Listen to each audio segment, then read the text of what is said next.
Good morning friends. ધોરણ 11 અર્થશાસ્ત્રની અંદર chapter number 7 ભારતીય અર્થતંત્ર, એનો મતલબ ઇન્ડિયન ઇકોનોમી, જેની અંદર આજે આપણે પ્રસ્તાવના, પ્રાચીન ભારત કેવું હતું, એનું રોજગારીનું માળખું એટલે કે ખેતી, ઉદ્યોગ, સેવા અને રાષ્ટ્રીય આવક, આર્થિક સમૃદ્ધિ, આટલા ટોપિકનો આજે આપણે અભ્યાસ કરવાના છીએ. બરાબર. આ ભારતીય અર્થતંત્રના આ વિડીયોની અંદર પ્રસ્તાવના, પ્રાચીન ભારત, રોજગારીનું માળખું, એમાં ખેતી, ઉદ્યોગ અને સેવા ક્ષેત્ર, આ જે ત્રણ છે તે આપણા સેવા ક્ષેત્ર છે, તેના વિશે અને રાષ્ટ્રીય આવક વિશે અભ્યાસ કરીશું. સૌપ્રથમ આપણે પ્રસ્તાવના વિશે અભ્યાસ કરીએ કે ભારત વિશ્વમાં સાંસ્કૃતિક ભવ્યતા ધરાવતો દેશ છે, એટલે કે આપણને કુદરતી સંસાધનો ભરપૂર માત્રામાં મળેલા છે, જે તેની એક વિશિષ્ટ લાક્ષણિકતા છે. આપણા દેશને જે કુદરતી સંસાધનો પ્રાપ્ત થયા છે, એ કુદરતી સંસાધનો સાંસ્કૃતિક ભવ્યતા ધરાવે છે, જે આપણી એક વિશિષ્ટ લાક્ષણિકતા અને એક આગવી ઓળખ છે. વિશ્વની સૌથી મોટી લોકશાહી શાસન વ્યવસ્થા આપણા ભારત દેશ પાસે છે, જેમાં વિવિધ જાતિના, વિવિધ ધર્મના, વિવિધ ભાષાઓ ધરાવતા, વિવિધ સંસ્કૃતિ ધરાવતા અને વિવિધતામાં એકતાના દર્શન થાય એવી આપણી ભારતીય સંસ્કૃતિ છે. અને જેના કારણે આપણા દેશની અંદર વિવિધતામાં એકતાના દર્શન થાય. અને એનું એક જો તમારા માટે એક જો સચોટ ઉદાહરણ રૂપે કહીએ તો ગોકુલધામ, બરાબર, જે તારક મહેતા કા ઉલ્ટા ચશ્મામાં આવે, એમાં ઘણી વખત આપણને કહીએ કે ભારત દેશનું જો દર્શન કરવું એટલે કે સમગ્ર ભારત દેશ, તો આપણે ગોકુલધામમાં જઈ આવીએ તારક મહેતાના શોમાં, તો એ ભારત દર્શન થઈ જાય. એટલા માટે જ ભારત દેશ એ વિવિધતામાં એકતાનો દેશ છે. ભારત દેશનું નામ મહાભારત પુરાણના આદિ પર્વમાં થયેલ ઉલ્લેખ મુજબ રાજા દુષ્યંત અને રાણી શકુંતલાના પુત્ર રાજા ભરતના નામ પરથી રાખવામાં આવ્યો હતો.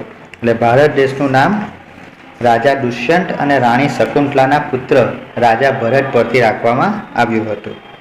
ભારત દેશ ખેતી, ઉદ્યોગ અને વેપાર ક્ષેત્રે સક્ષમ હોવાને કારણે ધનવાન દેશ ગણાતો હતો, જેથી ભારત દેશ ભૂતકાળમાં સોને કી ચિડિયાના નામે ઓળખવામાં આવતો હતો.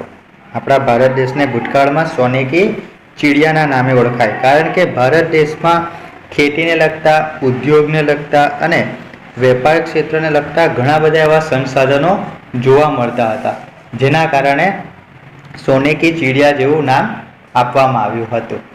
ભારતની સમૃદ્ધિથી આકર્ષાઈને ભારત પર ઘણા બધા આક્રમણો થયા હતા. ઘણી ધન સંપત્તિ લૂંટી અને ધીમે ધીમે ભારત પર સત્તા પણ એ લોકોએ હાંસલ કરી. ઘણા બધા લોકોએ ભારતની સમૃદ્ધિથી આકર્ષાઈને એના પર આક્રમણ કર્યા. વર્ષ 1526થી 1858 એટલે કે 16મી સદીની શરૂઆતથી 19મી સદીના મધ્ય સુધી મુગલ સામ્રાજ્યનું શાસન પૂર્ણ અથવા તો આંશિકપણે ભારત દેશ પર ચાલુ રહ્યું.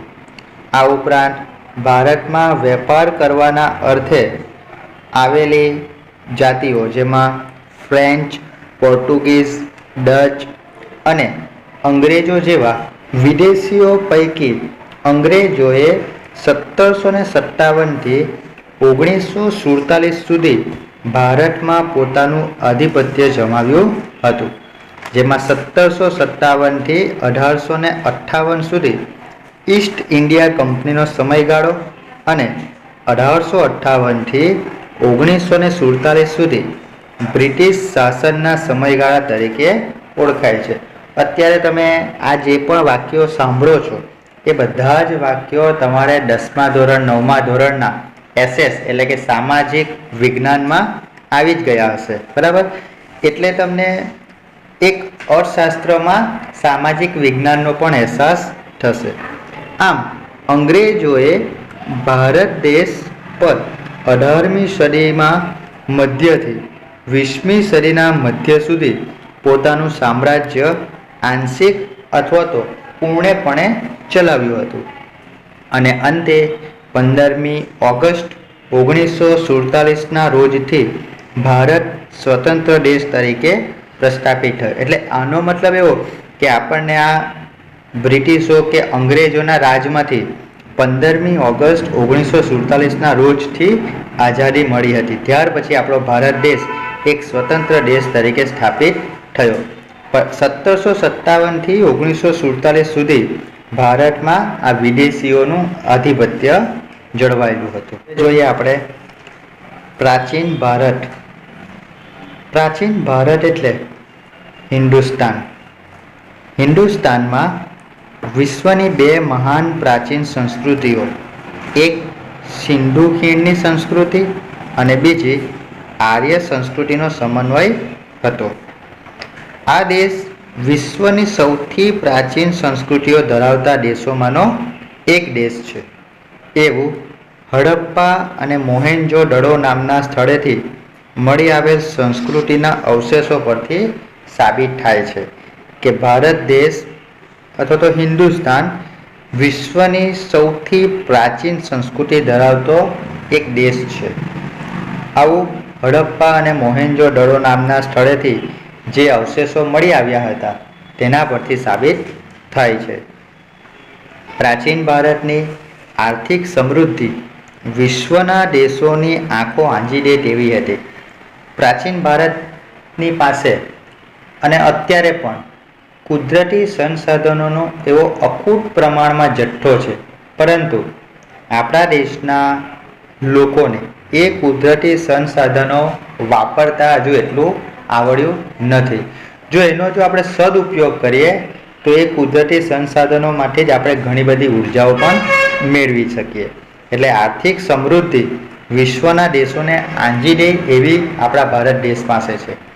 તેના જ કારણે વિશ્વમાં ભારત પ્રાચીન સમયથી ખેતીની વૈવિધ્યતા અને આધુનિકતા ધરાવતો દેશ છે. ભારતના ખેડૂતો સાહસિક અને સમૃદ્ધ હતા, જ્યારે ભારતના ઉદ્યોગો પણ કોઈ દ્રષ્ટિકોણથી નીચા ઉતરતા ન હતા.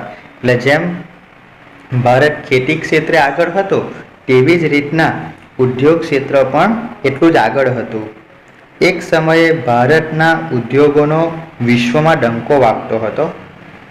ભારત કાપડ ઉદ્યોગ, શણ ઉદ્યોગ, કોલસા ઉદ્યોગ, ગળી ઉદ્યોગ, ચા ઉદ્યોગ, કોફી ઉદ્યોગ, રબર ઉદ્યોગ એમ વિવિધ ઔદ્યોગિક ક્ષેત્રે વિકસિત હતું, જેમાં ભારત સુતરાઉ કાપડના ઉત્પાદન અને નિકાસ ક્ષેત્રે તો ખૂબ જ અગ્રેસર હતું. જ્યારે બીજા પક્ષે ભારતનો વેપાર વિશ્વ પ્રસિદ્ધિ પામી ચૂક્યો હતો. પ્રાચીન સમયમાં વિદેશ જવા માટેની ખૂબ અગવડતા હોવા છતાં પણ ભારતીય વેપારીઓ જળ માર્ગે વિશ્વના દેશોમાં ભારતના મરી મસાલા, તજ તેજાના, સુતરાઉ કાપડ, મલમલ કાપડ તેમજ ગરમ કાપડ વગેરેનું વેચાણ કરતા અને અદ્રક નાણાંનું સર્જન કરતા હતા. એટલે પ્રાચીન ભારતમાં હવાઈ જહાજનો એટલો વિકાસ થયો નહોતો, તો એના કારણે પોતાના ઉત્પાદિત થયેલા માલને આ વેપારીઓ દરિયાઈ માર્ગે મોકલતા હતા અને એમાંથી અદ્રક નાણાંનું સર્જન કરતા હતા. આમ સરવાળે એમ કહી શકાતું કે ભારતની ખેતી, ઉદ્યોગ અને વેપાર ક્ષેત્ર વિકસિત હતા, જે આર્થિક સંપન્નતાનું પ્રતીક છે. એટલે ભારત દેશ કેટલો સંપન્ન છે એનું જો કોઈ કારણ હોય તો એ ભારત દેશની ખેતી, ભારતના ઉદ્યોગ અને વેપાર ક્ષેત્ર છે. વિદ્યાર્થી મિત્રો, હવે આપણે જોઈએ પ્રાચીન ભારતની રોજગારીનું માળખું. કે પ્રાચીન ભારત એક ખેતી પ્રધાન દેશ હતો, તેમ છતાં પ્રાચીન ભારત ખેતી ઉપરાંત ઉદ્યોગોની દ્રષ્ટિએ પણ ખૂબ સમૃદ્ધ હતો. ભારતની મોટા ભાગની વસ્તી ખેતી પર જ નભતી હતી, કારણ કે પ્રાચીન ભારતમાં ગામડાઓનું પ્રભુત્વ વધારે હતું અને ગામડાઓમાં લોકો મુખ્યત્વે ખેતી પર જ પોતાનો આધાર રાખતા હતા અને દેશ મુખ્યત્વે ગ્રામ અર્થતંત્ર પર આધારિત હતો, કારણ કે પ્રાચીન ભારતમાં ગામડાઓનું વર્ચસ્વ ખૂબ વધારે હોવાને કારણે ભારત દેશ ગ્રામ અર્થતંત્ર પર આધારિત હતો. ત્યાર પછી છે ખેતી, કે ભારતની ખેતી ખૂબ વૈવિધ્યપૂર્ણ અને સમૃદ્ધ હતી, જેના કારણે ગ્રામ્ય વિસ્તારો સ્વાવલંબી થયા. એટલે પોતાના પગ પર જ ઊભા રહેવાની એમની વૃત્તિ ગ્રામ્ય વિસ્તારના લોકોની. ગ્રામ્ય વસ્તી પોતાની જરૂરિયાતની વસ્તુઓ જેવી કે અનાજ, શાકભાજી, ફળફળાદી, કપડાં, પગરખાં, પશુપાલન અને ખેતીજન્ય વસ્તુઓનું ઉત્પાદન જાતે જ કરતા હતા, સ્વાવલંબી ધોરણે, જેના કારણે તેઓનું જીવન ખૂબ સુખાકારીવાળું હતું. એટલા માટે તો આપણે ગુજરાતીમાં કહેવત કહીએ ને, પાકી આશા સદા નિરાશા, બરાબર. એટલે બીજાના કોઈ પર આપણે આધાર રાખીએ તો આપણે દુઃખી થવાનો વારો પણ આવી શકે. આ પ્રાચીન ભારતમાં ગ્રામ્ય વિસ્તારના લોકો પોતાનું જીવન સુખાકારીવાળું જીવતા હતા, કારણ કે એ લોકો સ્વાવલંબી હતા, બરાબર. ત્યાર પછી છે ઉદ્યોગો, કે ઇતિહાસકાર ટી રાયચૌધરીના મત મુજબ 19મી સદી પહેલાં ભારત ઔદ્યોગિક પેદાશોનું ઉત્પાદન કરનાર અગ્રણ્ય દેશ હતો. જેમ ખેતીમાં અગ્રણ્યતા ધરાવતું હતું તેમ ઉદ્યોગ ક્ષેત્રે પણ એ આગળ પડતું હતું. ભારત મુખ્યત્વે સુતરાઉ અને મલમલ કાપડની નિકાસ કરતો હતો. આ ઉપરાંત કાચું રેશમ, ગરમ કપડાં, શાલ, તાડપત્રીઓ, મૂર્તિઓ, ઘડી વગેરે વસ્તુઓનું ઉત્પાદન ભારત દેશ કરતો અને આ બધી વસ્તુઓનું નિકાસ ભારતમાંથી પણ કરવામાં આવતી હતી. એના કારણે ભારત દેશ ઉદ્યોગ ક્ષેત્રની અંદર પણ પોતાનું અગ્રિમતા ધરાવતું હતું. ત્યાર પછી છે સેવા. લગભગ ઈસવીસન પૂર્વે 600ના પ્રાચીન ભારતમાં વિવિધ ચિહ્નોવાળા સિક્કા બનાવવામાં આવતા હતા. ખાસ કરીને આ સમયમાં વિવિધ વેપારી ગતિવિધિઓ તેમજ શહેરી વિકાસ માટે સીમા ચિહ્નરૂપ કામકાજ કરવામાં આવ્યું.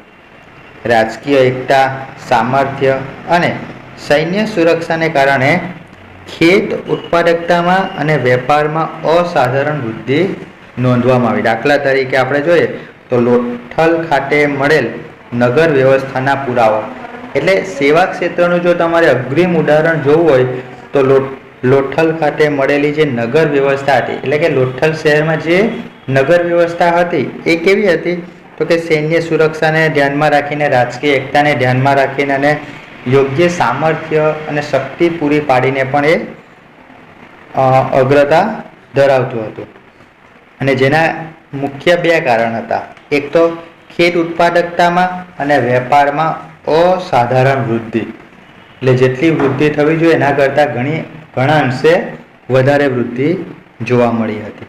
આજના વિડીયોનો છેલ્લો ટોપિક આપણો રાષ્ટ્રીય આવક, કે આર્થિક ઇતિહાસકાર અંગુશ મેડિસનના જણાવ્યા પ્રમાણે ભારત વિશ્વનું સૌથી મોટું અર્થતંત્ર હતું. મૌર્ય રાજાના સમયગાળામાં ભારતીય અર્થતંત્રમાં ઘણા અગત્યના અને વિકાસલક્ષી નિર્ણયો લેવામાં આવ્યા અને એક એવો સમય હતો કે જ્યારે આખું ભારત એક રાજાના નેજા હેઠળ આવ્યું. 16મી સદીના મુગલ શાસન દરમિયાન ભારતીય અર્થતંત્ર વિશ્વના આવકના 25% આવક ધરાવતું, એટલે કે વિશ્વમાં જે આવક થતી હતી એ આવકના 25% ભાગ ભારત દેશ પાસે હતી. 17મી સદીના અંત સુધીમાં મુગલ શાસન વિકાસ પામ્યું અને દક્ષિણ એશિયાનું 90% શાસન તેમની સત્તામાં આવ્યું, જેના કારણે એક સમાન કરવેરા અને જકાત નાખવામાં આવી. ઈસવીસન 1700માં ઔરંગઝેબના શાસનકાળમાં ભારતની રાષ્ટ્રીય આવક 10 કરોડ પાઉન્ડ થઈ હતી અને ત્યારબાદ વિદેશી પ્રજાનું ભારત દેશમાં વેપાર અર્થે આગમન થયું. આમ ભારતના તમામ ક્ષેત્રોમાં સુવર્ણકાળના લક્ષણો જોવા મળતા હતા. એટલે પ્રાચીન ભારત ખૂબ જ સુવર્ણકાળમાં હોય એવું આપણને આ મુદ્દાઓ પરથી જોવા મળ્યું. તો વિદ્યાર્થી મિત્રો, હવે આના પછીના વિડીયોમાં આપણે ખૂબ જ અગત્યના ટોપિક વિશે વાત કરવાના છે. આ પ્રાચીન ભારતની જે અગત્યતા હતી, એના જે લક્ષણો હતા, એ લક્ષણો તમને ઘણી વખત 3 માર્ક્સના સવાલમાં પૂછાઈ શકે એમ છે. એટલે એના પર તમારે વિશેષ ધ્યાન આપવાનું રહેશે.